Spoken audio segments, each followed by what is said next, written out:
Breaking news. Gangster నయీంతో తనకున్న బంధం గురించి సంచలన వ్యాఖ్యలు చేశారు రాజ్యసభ ఎంపీ ఆర్ కృష్ణయ్య. నయీంతో అందరూ లబ్ధి పొందారని, కానీ తాను మాత్రం ఎలాంటి లబ్ధి పొందలేదన్నారు ఆయన. పార్టీ పెట్టమని 200 కోట్లు ఇస్తానని, డబ్బు తరలించేందుకు కూడా సిద్ధమయ్యారని చెప్పారు.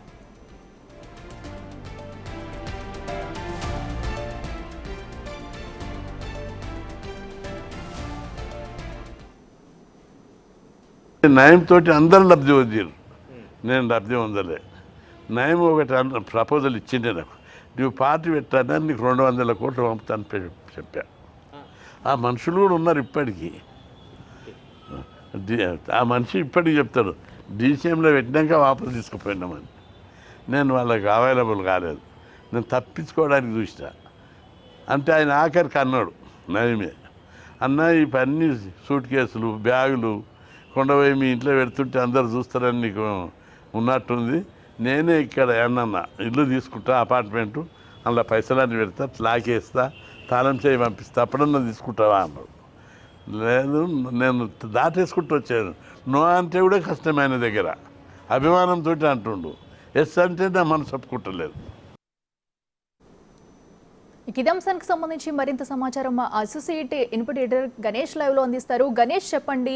ఆర్ కృష్ణ అయితే అప్పుడు గ్యాంగ్స్టర్ నయం గురించి చేసిన కొన్ని వ్యాఖ్యలు అయితే సంచలనం రేపుతున్నాయి. అయితే ఎవరెవరికి సంబంధం ఉందంటారు? ఈయన చేసిన వ్యాఖ్యలను ఎలా చూడాలంటారు?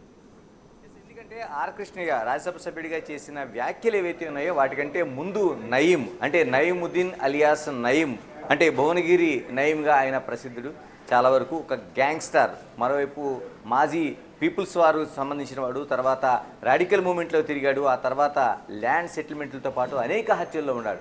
ముందుగా నయీం కోసం మనం చూస్తే దాదాపు 2.5 దశాబ్దాల పాటు ఒక టెర్రర్ పుట్టించాడు. 2 తెలుగు రాష్ట్రాల్లో కూడా ఆయన ఒక టెర్రర్ పుట్టించాడని చెప్పాలి. దాదాపు 40కి పైగా హత్యలు చేసిన ఒక నరహంతకుడిగా అతను చూశారు. చివరికి 2016 ఆగస్టు 8న ఆయన పోలీసులు ఎన్కౌంటర్ చేశారు. షాద్నగర్లో ఆయన ఇంటికి వచ్చాడని తెలిసిన తర్వాత ఆయన ఎన్కౌంటర్ చేశారు.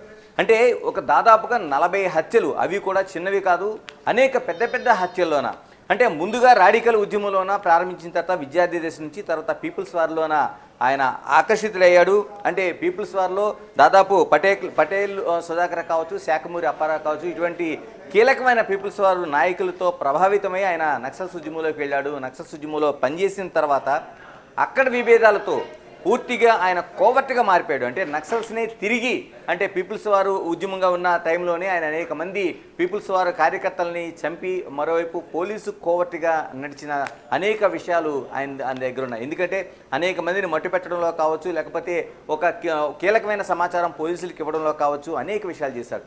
మరోవైపు పీపుల్స్ వారిలో ఉండగానే ఆయన ఒక దుందుడుకు ప్రభావం కావచ్చు, లేకపోతే అనేక విషయాలు ఆయన చేసిన ఒక కీలకమైన దాంట్లో అనేక హత్యలు. అంటే మనకి చివరికి వ్యాసు హత్య కేసులో కూడా ఆయన పేరు మనకి నమోదై ఉంది. అంటే కీలకమైన హత్యల్లో కూడా ఒక కీలక వ్యక్తిగా ఉన్నాడు. ఆ తర్వాత ఉద్యమం నుంచి బయటకు వచ్చిన తర్వాత ఉద్యమ ద్రోహిగా అటువైపు పీపుల్స్ వారు చెప్తే, ఆయన ఈ పోలీస్ కోవర్ట్గా అనేక హత్యలు, అందులో కీలకంగా మనకి కొన్ని హత్యలు కనిపిస్తాయి. అంటే ప్రజాగాయనిగా ఉండే బెల్లి లలిత హత్య చాలా కీలకమైన హత్యగా చెప్పాలి మనం. ఎందుకంటే ఆమెను నరికిన తర్వాత ఆ దారుణమైన హత్య, ఆమెను చంపిన తీరు, ఇవన్నీ కూడా నయం ఎంత కిరాతకుడో చెప్పడానికి అత్యంత కీలకంగా కనిపిస్తాయి. ఆ తర్వాత పీపుల్స్ వార్ నుంచి వచ్చిన అనేక కీలక మంది వ్యక్తులను కూడా, కీలకమైన నాయకులను చెప్పాలి, నాయకులను కూడా నయము హత్య చేశాడు. ఎందుకంటే అక్కడ ఉండే విభేదాలు కావచ్చు, లేకపోతే పోలీసులు జరిపిన కోవర్ట్ ఆపరేషన్ల వల్ల కావచ్చు, అనేక విమర్శల నేపథ్యంలో అనేక కీలకమైన వ్యక్తుల్ని, అందులో సాంబశివుడు అంటే కీలకమైన వ్యక్తిగా సాంబశివుడు ఏఓబి దగ్గర నుంచి అనేక కీలకమైన ఆంధ్ర ఒరిస్సా బోర్డర్లో కీలకమైన వ్యక్తిగా, ఒక పీపుల్స్ వార్ లీడర్గా, తర్వాత మావోయిస్ట్ లీడర్గా కొనసాగిన సాంబశివుడు ఆ తర్వాత ఉద్యమం నుంచి వచ్చిన తర్వాత తొలి దశలో టీఆర్ఎస్ పార్టీలో చేరాడు. టీఆర్ఎస్ పార్టీలో కొనసాగుతుండగానే ఆ విభేదాలతో సాంబశివుడిని చంపాడు. ఆ తర్వాత అతని తమ్ముడు రాములను కూడా. ఇలాగ అనేక హత్యల్లో పాల్గొన్నాడు. దాదాపు 40కి పైగా హత్యలు, అనేక నాన్ బెయిలబుల్ వారెంట్లతో పోలీసులు తిరగడం, ఇవన్నీ ఒకటైతే ఒక గ్యాంగ్స్టర్గా, అంటే ఒక భూమి విలువైందని తెలుసుకున్న వ్యక్తుల్లోన చాలా వరకు ఇలాంటి కిరాతకం వ్యక్తుల్లో నయం ఒకటి కనిపిస్తాడు. ఈ భూమి సెటిల్మెంట్లలోనే కీలకంగా ఉన్నాడు. తన గ్యాంగ్ని అనేక విస్తరించాడు. ఆయుధాలతో బెదిరింపులు కావచ్చు, లేకపోతే కిడ్నాపులు కావచ్చు, ఇలాగ అనేక కేసులు ఉన్న వేల కోట్ల రూపాయలు సంపాదించాడు అనేది ఒక కీలకంగా కనిపిస్తుంది. ఇందులో అనేక మందిని మట్టు పెట్టడంతో పాటు చివరికి అంటే తనకి అడ్డొస్తున్న ఇటువంటి సెటిల్మెంట్లో కావచ్చు, లేకపోతే తన పైన విమర్శలు చేస్తున్న వాళ్ళు కావచ్చు, అలాంటి వాళ్ళని నిర్దాక్షిణ్యంగా హత్య చేసిన చేసిన ఘటనలు కూడా మనకు కనిపిస్తాయి. అందులోన ఆర్పిటి అంటే రెవల్యూషనరీ పేట్రియాటిక్ టైగర్స్ పేరుతో అప్పటికి ఉద్యమం నడుపుతున్న పటోలు గోవర్ధనం ఇతనిపై అనేక విమర్శలు చేసిన సందర్భం అతన్ని చంపిన దాఖలాలు ఒక టెర్రర్ పుట్టించాయి. అంటే ఇలాగ టోటల్గా అనేక హత్యల్లోన కీలక వ్యక్తిగా ఉన్నాడు. నయీం సంబంధాలు చూసుకుంటే మనకి చనిపోయేందుకు ముందు కూడానే అనేక మంది పోలీసులతో ప్రత్యక్ష సంబంధాలు కలిగి ఉన్నాడు, జర్నలిస్టులతో కలిగి ఉన్నాడు, రాజకీయ నాయకులతో కలిగి ఉన్నాడు. చివరికి 2016 ఆగస్టు 8న అతన్ని పోలీసులు ఎన్కౌంటర్ చేశారు. ఎందుకంటే షాద్నగర్లో ఇంటికి వచ్చిన తర్వాత ఎప్పటి నుంచి ఎదురు చూస్తున్నారు, ఎన్కౌంటర్ జరిగింది. ఇప్పటి వరకు ఒక కథ అంటే ఇప్పటి వరకు ఒక గ్యాంగ్స్టార్గా లేకపోతే డబ్బులు సంపాదించడం కోసం లేకపోతే ఉద్యమ నేపథ్యంలో జరిగిన హత్యలు కావచ్చు, లేకపోతే ఉద్యమం నుంచి బయటకు వచ్చిన కోవర్ట్గా జరిగిన హత్యలు కావచ్చు, వీటన్నిటికీ ఒక నరహంతుడిగా చూసిన నయీంని ఒక కొత్త కోణాన్ని మనకి బయటపడింది. అది ఎలా అంటే ఆర్కృష్ణని ఇంటర్వ్యూ చేస్తున్న బిగ్ టీవీ ఇంటర్వ్యూ చేస్తున్న సందర్భంలో నయీంపై చెప్పిన విషయాలు ఇప్పుడు సంచలనం కలిగిస్తున్నాయి. నిజంగానే నయీం ఇప్పటివరకు ఉండే నరహంతకుడిగా ఉండే నయీంకి రాజకీయ పార్టీ పెట్టాలనే కోరిక ఉందనేది ఒక కీలకమైన ప్రశ్న మనకి కనిపిస్తుంది. ఎందుకంటే అంటే చివరి దశలో చాలా వరకు మజిలీలో ఉన్న అన్ని మజిలీలు అయిపోయిన తర్వాత రాజకీయ పార్టీలోకి వస్తున్న దాఖలాలు మనం చూస్తున్నాం. రాజకీయ నాయకుడిగా ఎదుగుతున్నారు, రాజకీయాల్లో కీలకమైన వ్యక్తులుగా మంత్రి పదవులు పొందడానికి ప్రయత్నాలు చేస్తున్నారు. ఇలాగా అనేక మంది కీలకమైన హంతకులను మనం చూసాం, నేరస్తులను మనం చూసాం. ఈ రాజకీయాల్లో చాలా వరకు మనం చూస్తూ ఉన్నాం.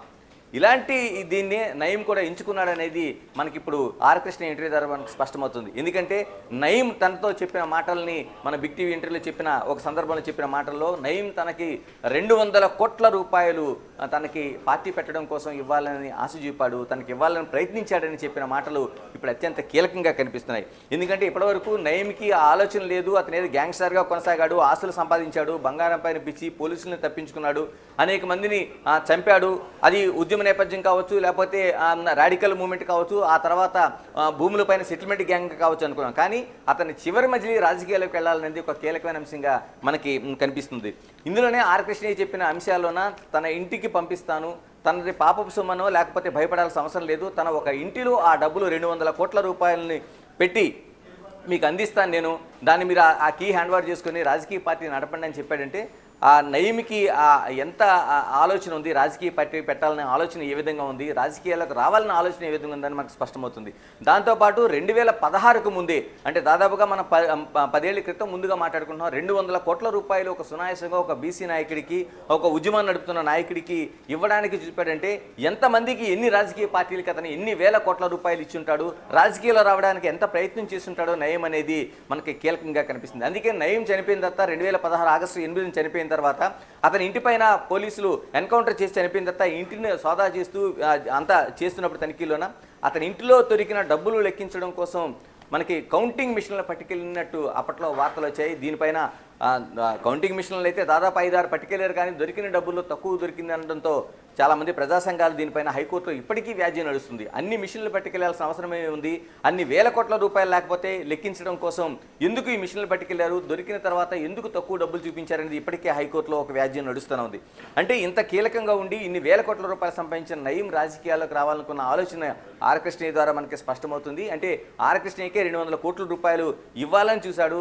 దానికి తోడు తనకి ఏమాత్రం సంబంధం లేకుండా ఒక గదిలో పెట్టి 200 కోట్ల రూపాయలు పెడతాను, తను వచ్చి కీ హ్యాండ్ ఓవర్ చేసుకోమన్నాడంటే నయీం ఎన్ని వేల కోట్ల రూపాయల రాజకీయ పార్టీలకు ఇచ్చుంటాడు, నిజంగా జరిగిన ఆ ఎన్కౌంటర్కు ముందు ఎన్ని రాజకీయ పార్టీలతో సత్సంబంధాలు కలిగి ఉన్నాడనేది మనకు స్పష్టమవుతుంది.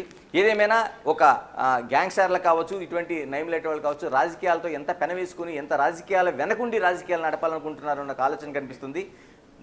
నయీం మరణం తర్వాత అంటే దాదాపు 2016లో చనిపోయిన తర్వాత ఇప్పుడు మొట్టమొదటిసారిగా బయటపడిన విషయంలో అతనికి రాజకీయ ఆలోచనలు ఉన్నాయి, రాజకీయ పార్టీ పెట్టి ఉండేవాడు. ఇప్పుడు ఈ రోజు నిజంగా ఉండుంటే ఏ దశలో మనం చూసిండేవాళ్ళం అని చెప్పాల్సిన అవసరం లేదు. అందుకని టోటల్గా ఇప్పుడు ఆర్కృష్ణ బయటపెట్టిన విషయాల్లో ఆర్కృష్ణ తీసుకోలేదు, నేను నిజాయితీగా ఉన్నానని చెప్తున్నా. ఎంతమంది రాజకీయ పార్టీలకి ఈ విధంగా నయీం డబ్బులు ఇచ్చుంటాడనేది మనకి స్పష్టంగా మనకి కనిపిస్తుంది. దీనికి తోడు ఇదే ఆర్కృష్ణ చెప్పిన అంశంలోన చాలామంది తీసుకున్నారు, ఎందుకంటే తానైతే ఆ డబ్బులు ముట్టుకోలేదు, కానీ చాలామంది రాజకీయ నాయకులు కావచ్చు, మిగతా వాళ్ళు కావచ్చు, నయీం వల్ల బాగుపడిన వాళ్ళు ఉన్నారు. అంటే 200 కోట్ల రూపాయలంటే ఏ సాధారణ వ్యక్తి లేకపోతే కొంచెం డబ్బును కూడా ఎవరు ఊహించలేంది. అటువంటిది చిన్న చిన్న పార్టీలకు కావచ్చు, లేకపోతే వ్యక్తులకు కావచ్చు వేల కోట్ల రూపాయలు అందించాడంటే ఈ రోజున చాలా మంది బిగ్ షాట్స్గా ఉన్నారనేది ఆర్కృష్ణ ఆ పేర్లని వెల్లడించలేకపోయినా చాలామంది లబ్ధి పొందారనేది స్పష్టం చేస్తున్నాడు. అలాగే ఈ మరోవైపు తీసుకోకపోయినా భయమే, ఎందుకంటే తనతో తను 2016లో చనిపోయిన తర్వాత ఆయన దగ్గరికి వెళ్ళడానికి కూడా నయీం డెడ్ బాడీని గుర్తించడానికి సమయం పడితే నయీం దగ్గరికి వెళ్ళడానికి భయపడిన ఆ సమయంలో ఆర్ కృష్ణయ్య వెళ్ళాడన్న దాన్ని బిగ్ టీవీ క్వశ్చన్ చేసింది. దానిపైన తను గురువుగా భావించాడు, 10 మందిలో సభలో కూడా తన పాదాభివందనం చేసేవాడు నయీం అనేది ఒక స్పష్టం చేశాడంటే తన ఉద్యమ నేపథ్యం అంటే బీసీ ఉద్యమం కావచ్చు, మిగతా విద్యార్థి ఉద్యమం కావచ్చు, ఆర్ కృష్ణయ్య ఉస్మానియా యూనివర్సిటీలో ఉద్యమాలు కావచ్చు, అవన్నింటిలో కూడా ప్రభావితమై తనను గౌరవించాడు తప్ప తనకి ఎలాంటి సంబంధం లేదని చెప్పడంతో పాటు ఒక కీలకంగా ఎన్ని వేల కోట్ల రూపాయలు రాజకీయ పార్టీలకి పెట్టాడనేది చెప్తున్నారు.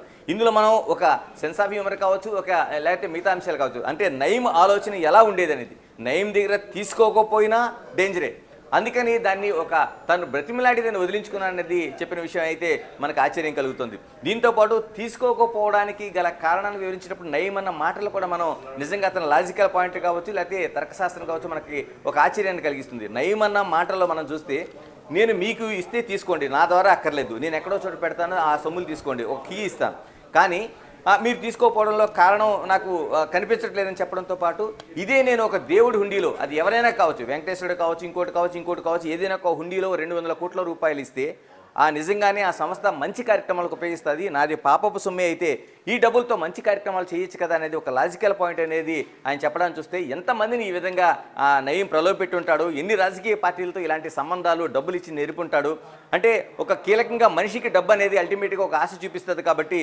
ఒక నిజాయితీకి సంబంధించిన కొలమానానికి డబ్బే కాబట్టి దీన్ని ఎంత విధంగా ప్రభావితం చేశాడనేది ఒక కీలకంగా కనిపిస్తుంది. ఫైనల్గా ఆర్ కృష్ణ ఇంటర్వ్యూలో మనకి తేలిన అంశాల్లో నయీం ఇప్పటివరకు గ్యాంగ్స్టారు, హంతకుడు, నరహంతకుడు ఇలాగా భూ సెటిల్మెంట్లు చేస్తాడంతో పాటు చివరగా ఆయన బ్రతికుంటే ఒక రాజకీయ పార్టీలోనే కీలకంగా ఉండేవాడు అనేది అర్థమవుతుంది. Right Ganesh, thank you.